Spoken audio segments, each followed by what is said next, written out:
अस्सलाम वालेकुम, कैसे हैं आप लोग? ठीक ठाक। I com part 1 B com part 1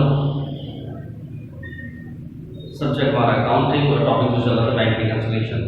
last हमने बी कॉम से रिलेटेड कुछ क्वेश्चंस को उठाया था ताकि मैक्सिमम नॉलेज हासिल कर सकें।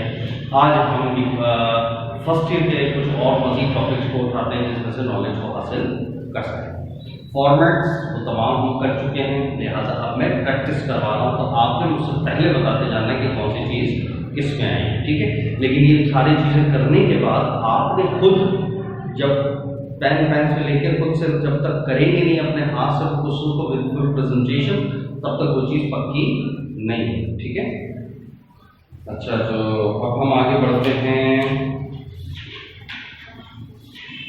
2013 प्राइवेट पढ़ाओ फर्स्ट ईयर 2013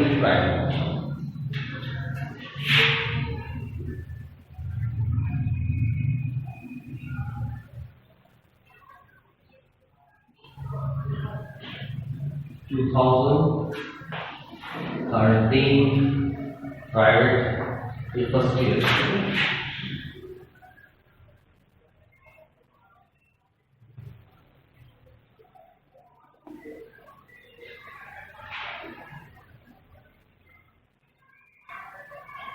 क्वेश्चन नंबर है 5,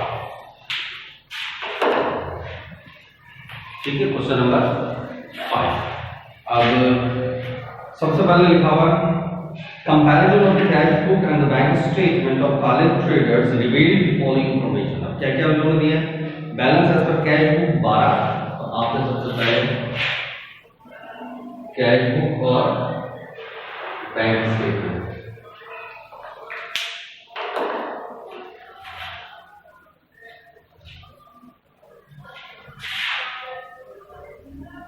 कैश बुक और बैंक स्टेटमेंट, और सबसे पहले क्या है? बैलेंस। कैश बुक का बैलेंस कितना है? 12,000, ठीक है। Bank statement 37,000।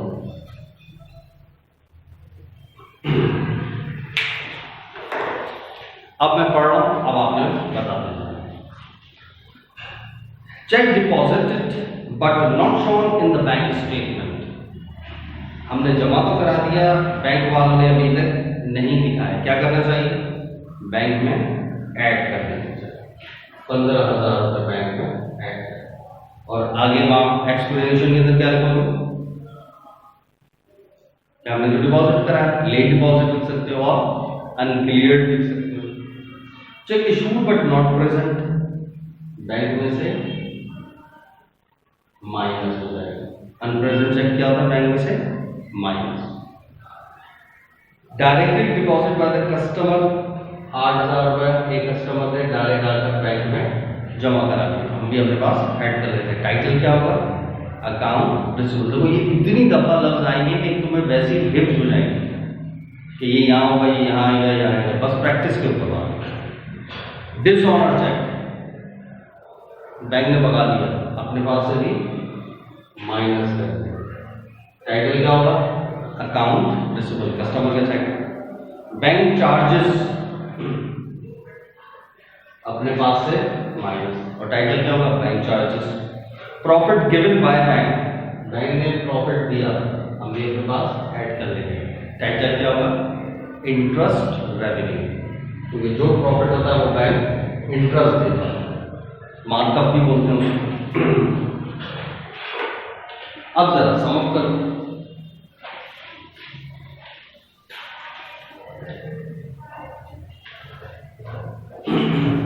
समझ को लिखता हूँ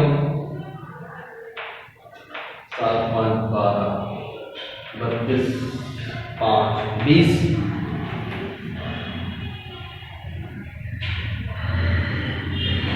12 20 5 20 हो गया टोटल 20,000। क्लियर? आगे देखें। नेक्स्ट देखो 2012 रेगुलर, 2012 रेगुलर।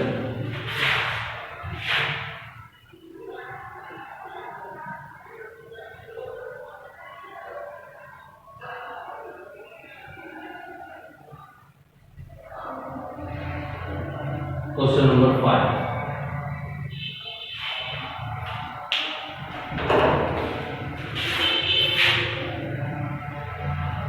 कैश बुक और बैंक स्टेटमेंट। सबसे पहले क्या लिख लें? Balances. A study of the cash records and the bank statement of the named traders for the month of April 12 revealed the following information. Cash book 22,500, cash book में 22,500 and the bank statement 27, bank के अंदर है 27,000। That's it. अब मुझसे पहले आपको बताना क्या क्या करना है, ठीक है? 30 अप्रैल बिल्कुल आखिरी तारीख, देखो यहीं अभी पूरा पढ़ा ही नहीं, ध्यान में आ गया। लेट डिपॉजिट हम तो पढ़ा चुके हैं, बैंक ने नहीं पढ़ा है, बैंक में ऐड कराना याद आ गया, लेकिन फिर भी अब देख लेते हैं। 30 April deposit not shown in the bank statement 5, bank ने अभी तक नहीं दिखाया, तो क्या करें? बैंक में पढ़ा, वहां क्या लिखें? Late deposit. Cheque issued but not present for the payment, unpresent, bank में से लेस करा। Cheque deposit by the customer directly in the firm's account 6,000 which was not recorded in the firm's. एक customer ने हमारे account में पैसे आगे जमा करा दिए, हम भी बढ़ा देते। टाइटल आगे क्या लिखेंगे? Account receivable. कलेक्शन चार्जेस तो हम भी अपने पास से कम कर देंगे। बैंक क्रेडिटेड, बैंक ने बढ़ाए हैं मार्कअप 4,000 रुपए, तो हम भी अपने पास बढ़ा देंगे। मार्कअप मतलब वही इंटरेस्ट रेवेन्यू या मार्कअप रेवेन्यू, एक ही बात। कस्टमर्स चेक 7,000 रुपए का अर्लियर डिपॉजिट जल्दी जमा करा दिया, बैंक ने डिसऑनर कर दिया, वापस कर दिया, तो क्या करें? हम भी अपने पास लेस करा देंगे। टाइटल क्या रखेंगे? Account receivable. कुछ चेक कर लो, 7 माइनस 20 25,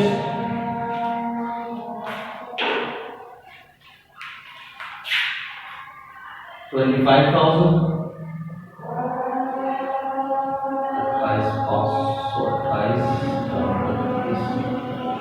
25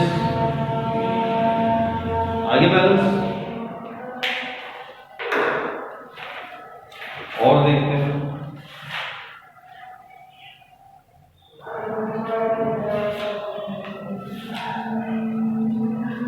2012 प्राइवेट,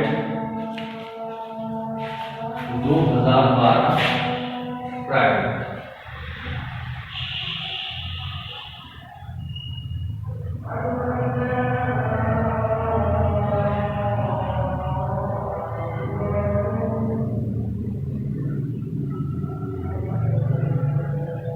क्वेश्चन नंबर 6,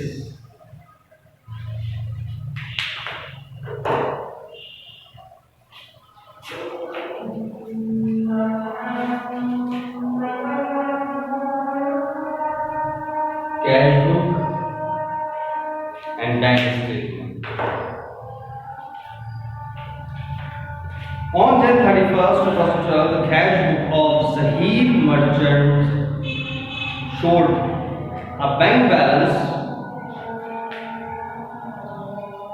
तो कैश बुक दिखा रही है 5750 and the bank statement 3500 overdraft। तो ओवरड्राफ्ट का मतलब माइनस में लिखना है, बस इतना सा। अब बाकी आपने फटाफट बता देना क्या क्या है। Cheque amount rupees 16,500 deposited to the bank, bank ने जमा कराया। Not shown in the bank statement, bank ने अभी तक नहीं दिखाया, तो दिखा दे। बैंक का क्या करना चाहिए? बैंक में add. Unclear. Cheque draw issue करा 6,000 रुपए का, नॉट प्रेजेंट, आए नहीं, तो आ जाएगा बैंक में से minus, unpleasant. Accompanying the bank statement, the check 150 रुपये रिटर्न बैंक में वापस कर दिया, हम भी वापस कर अपने पास से लेस कर दे। आगे टाइटल क्या आएगा? Account receivable. 1500 रुपये being the proceeds of the cheque collected, वसूली की है, अपेयर्ड इन द बैंक में आ गया, उसका मतलब हमने नहीं की तो हम भी अपने पास ऐड कर लेते हैं। और चेक आ रहा है किसी कस्टमर का तो अकाउंट रिसीवेबल। कितने रुपए? 1500। बैंक चार्जेस 15 रुपए तो हम भी अपने पास माइनस कर दे। Interest on overdraft, overdraft liability जिम्मेदारी, उसके ऊपर बैंक ने इंटरेस्ट लगाया, इसका मतलब काटा होगा तो हम भी अपने पास कम कर लेते हैं। But that's it.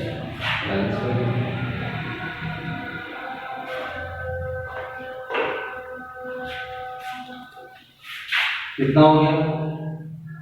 6 इसमें से माइनस करो तो 10, 500, 500 माइनस 3, 7000, जरा ये करो 150, 100, 250, 500, पूरा आगे 7 हो गया बराबर। इजी है। तो देखो हमने कितने सवाल कर लिए फटाफट? 3 सवाल।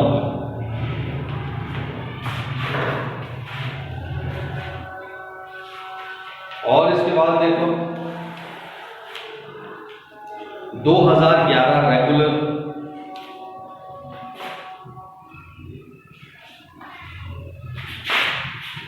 क्या बोल रहे हैं?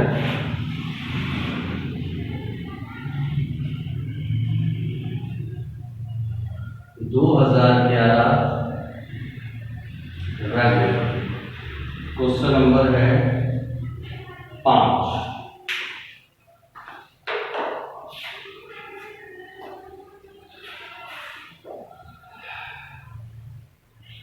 अच्छा जी, मैं सवाल पढ़ रहा हूँ क्योंकि ये तो कुछ ज्यादा ही आसान लग रहा है मुझे। Study of the cash transaction related with the business bank account और अपरेंट रिपीट फॉलोइंग। क्या क्या? Overdraft balance as per the bank statement, तो बैंक के अंदर आप माइनस में लिख देंगे 25। Balance as per cash book 15। Unclear cheque bank में ऐड हो जाएगा। अनप्रेजेंट बैंक में से लेस हो जाएगा। Direct payment by the bank for the bills payable, bank ने पेबल पे किया तो हम भी अपने पास से माइनस कर देंगे। और बिल पे हो रहा है तो क्या लिखेंगे? Bills payable, account item, explanation करते हैं। Direct deposit by the customer, cash book में ऐड कर देंगे title account receivable. Cheque issue 16,000 का, यानी माइनस करने थे 16 बट रिकॉर्डेड 11 और माइनस करें 11, यानी कम माइनस करें तो और माइनस कर देंगे कितने? 5,000 हम और माइनस कर देंगे कहां से? अपने पास से। अच्छा देखो इसने क्या लिखा है? Recorded in the counter file, ये बेसिकली काउंटर फोलियो भी कहलाता है लफ्ज, सही। अब ये counter part, counter folio, counter file, counter slip, ये काउंटर का मतलब क्या होता है? जो चेक होता है, कभी और से देखना, जो चेक बुक होती है इस तरीके से ऐसे होती है चेक बुक, जैसे ये चेक बुक है तो हम क्या करते हैं? एक चेक बुक को खोलते हैं, उसमें से फिर एक चेक फाड़ते हैं, सही। लेकिन चेक बुक जहां से ये बिल्कुल स्टार्ट हो रही होती है, जहां से फिलअप हुआ होता है, वहां से चेक नहीं फाड़ते, बल्कि चेक थोड़ा सा और आगे जहां पर dot dot dot dot dot dot dot dot dot and होते हैं वहां से फाड़ते हैं। तो कुछ हिस्सा चेक का वो बच जाता है, वो जो बच जाने वाला हिस्सा होता है वो कहलाता है काउंटर पार्ट। चेक के ऊपर जो नंबर होता है चेक का, वही सेम नंबर वो काउंटर पार्ट के ऊपर भी नंबर होता है और उसके अंदर डिटेल भी लिखी हुई होती है, तारीख, अमाउंट, किसको दिया, क्यों दिया, वगैरह वगैरह। ये सब वो किस लिए होता है? आपकी अपनी इंफॉर्मेशन के लिए। जब भी आप चेक काटें तो उसके ऊपर इंफॉर्मेशन लिख लें कि अच्छा इस नंबर का चेक इतने रुपए का मैंने इस बंदे को दिया था, इस तारीख को दिया था, इसलिए दिया था, वो इसलिए होता है। तो इसमें क्या लिखा हुआ था? देखो काउंटर पार्ट के बारे में, काउंटर पार्ट के बारे में लिखा हुआ था कि 16,000 रुपये का चेक इशू किया, यानी चेक के ऊपर 16 लिखा, लेकिन काउंटर पार्ट उसके ऊपर 11 लिख लिया। समझ? तो जब हमने चेक दिया किसी को तो वो जिसको दिया उसने बैंक से हमारे 16 लेके चला गया। अब हमें भी अपने पास कैश बुक के बैंक के अकाउंट में 16 लिखने चाहिए ना कि 16 कम होंगे हमारे, लेकिन हमने जब हम काउंटर पार्ट को देख देख के लिख रहे होते, जब काउंटर पार्ट को देख देख के लिख रहे होते तो हमने काउंटर पार्ट में तो 11 लिख दिया था, तो हमने अपने पास कैश बुक में से 11 ही माइनस करें, 16 माइनस करने की बजाय, लिहाजा 5 और माइनस, इस वजह से। ठीक है, ये काउंटर पार्ट वाला है, सब कहीं कंफ्यूजन है, काउंटर पार्ट पता नहीं क्या हवा आ गया, काउंटर पार्ट हो गया ये सवाल, तो ये आप खुद ही कर लेंगे।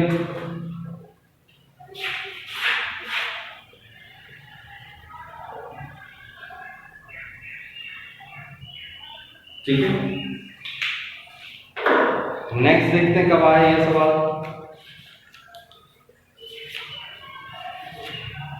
2011 प्राइवेट पढ़ा,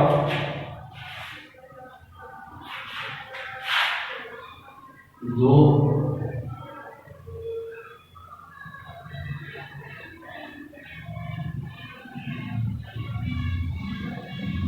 2011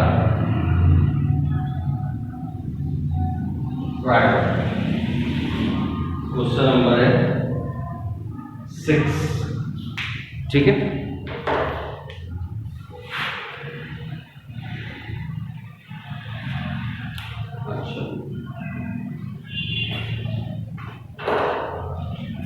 लंबा सवाल ये कर लें, कैश बुक और बैंक स्टेटमेंट। सबसे पहले बैलेंस सवाल में है, comparison of the cash book the bank statement Naeem and company March 2011, cash book 2050 bank statement 3500, overdraft क्या हो गया, ओवरड्राफ्ट यानी माइनस। अच्छा, डिपॉजिट 5400 रुपए 31 March, too late to appear in the bank statement, बहुत देर हो गई, अभी तक बैंक ने ऐड नहीं किया, क्या करना चाहिए, बैंक में ऐड करा दे 5400। आउटस्टैंडिंग का मतलब क्या होता है, अनप्रेजेंट, बैंक में से माइनस। चेक इशू करा 420 का, गलती से चार्ज कर लिया बैंक ने 520। चेक ड्रॉन हमने इशू किया था 420 और बैंक ने चार्ज करा मतलब लिखा यानी कम किया, सही। हमने 420 का माइनस करना था, बैंक ने लिखा 520 यानी माइनस करेगा, यानी 100 रुपए ज्यादा ही माइनस करेगा, तो बैंक में क्या कराना चाहिए, हमें ऐड करा देना चाहिए। बैंक चार्जेस 30 रुपए, नॉट रिकॉर्डेड कंपनी, हम भी अपने पास से कम कर लेते हैं।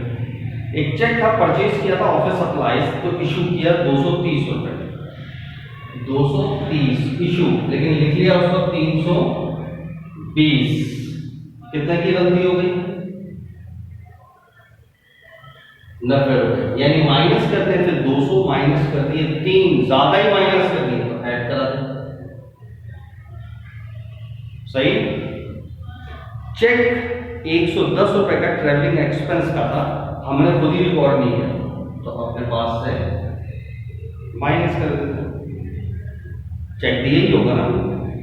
अच्छा, चेक आसिफ का 800 रुपए का एनएसएल, बैंक ने भगा दिया, तो हम भी अपने पास से माइनस कर देते हैं, बस दैट्स इट। सम अप कर लो, चेक करो कितना है,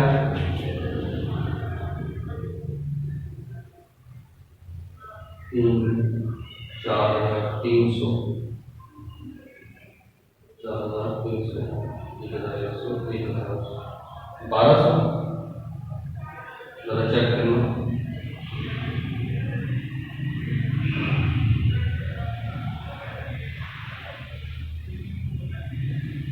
1200, ठीक है, ये भी हो गया। कोई इशू था इसके अंदर, क्लियर है।